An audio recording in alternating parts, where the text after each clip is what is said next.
আসসালামু আলাইকুম। শিউলিস ফ্যামিলি থেকে আপনাদের শিলু আপু চলে এসেছি আবারও দুই ছেলের খুব পছন্দের একটা রেসিপি নিয়ে। তো দেখেন আজকে কি রেডি করতেছি দুই ছেলের জন্য।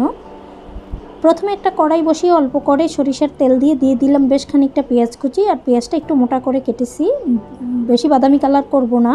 তারপরে পরিমাণ মতো লবণ দিয়ে দিলাম অল্প করে মরিচের গুঁড়া, দিয়ে দিব একটুখানি হলুদের গুঁড়া, দিয়ে দিব একটুখানি ধনিয়ার গুঁড়া, তারপরে দিয়ে দিব একটুখানি রসুন বাটা।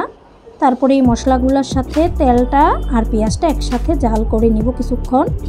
এই তো দেখতে পাচ্ছেন। আর এখন দিয়ে দিব এই তো একদম ডিপে রাখা টমেটো, একদম আস্ত আস্ত দেশি টমেটো এখন কেটে নিছি। আর এই গরমের মধ্যে যখন টমেটোগুলো কাটলাম কি যে আরাম। তারপরে এই তো নেড়ে চেড়ে তেল মশলার সাথে টমেটোগুলারে মিশিয়ে নিতেছি। এই তো দেখতে পাচ্ছেন এক ফোঁটা পানিও কিন্তু নেই, দেখতেই পাচ্ছেন শুকিয়ে যাচ্ছে। তারপরে দিয়ে দিলাম কয়েকটা কাঁচামরিচ, এই যে কয়েকটা কাঁচামরিচ দিয়ে দিলাম, দিয়ে আরও 2 মিনিট জাল করে এখন দিয়ে দিব আমি একটুখানি ধনিয়া পাতা কেটে। আর ধনিয়া পাতা না দিলে তো এই চাটনিটা একেবারে চাটনির মতোই লাগবে না। দিয়ে দিলাম ধনিয়া পাতা, তারপরে আবারও 2 মিনিট জাল করে নিব। আর এইটা ওদের খুব পছন্দ।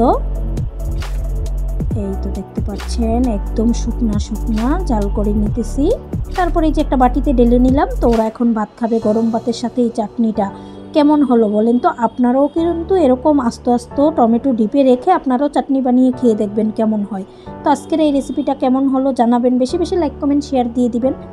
আমার ইউটিউব চ্যানেলটা সাবস্ক্রাইব করে নেবেন আর ফেসবুক পেজটা ফলো দিয়ে রাখবেন। সবাই সুস্থ ও সুন্দর থাকুন। আসসালামু আলাইকুম, আল্লাহ হাফেজ।